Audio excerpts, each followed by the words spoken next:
is your name and where are you from?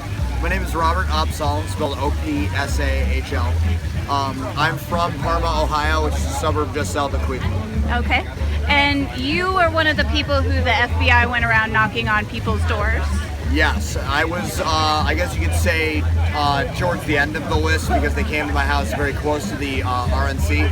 I had known that the FBI was knocking on activists' doors, so I was obviously concerned for the safety of my friends and myself.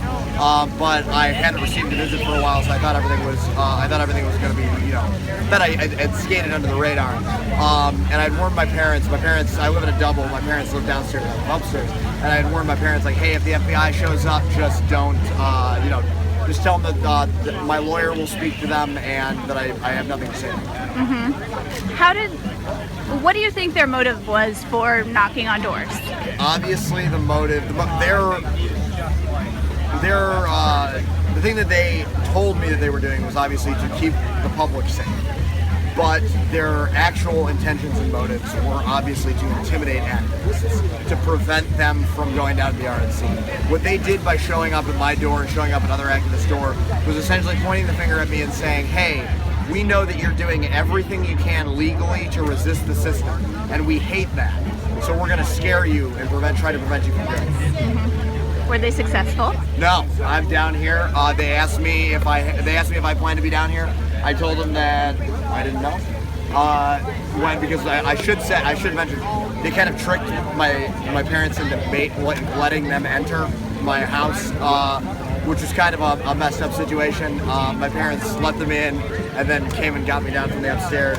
So I was forced to answer some of their questions, at least for the sake of courtesy, and which I just told them that, hey, I don't know, I don't know the answers to any of your questions. I might be down there, I might not be, and here I am. They didn't intimidate me, and I don't think that they should be going around and looking at leftist activists if they want to know who's going to be violent.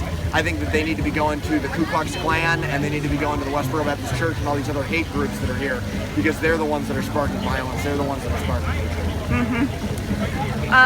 So there was a gentleman here in a Trump hat earlier, and there was a dialogue back and forth between the group. In these very tense political times, it did not go the way of like a shouting argument between two very vast ideological differences. Why do you think that was?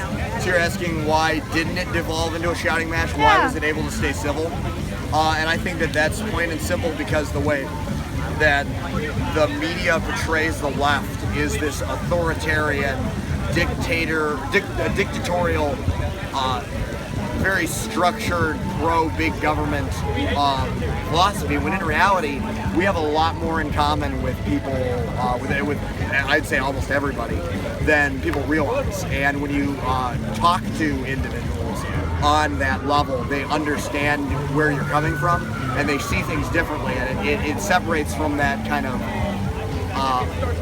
you can get into the nitty-gritty of the ideology, and you can start to understand it more, and it sways away from that kind of like clouded, buzzword-focused discussion. That's what turns into shouting. All right, thank you. Thank you.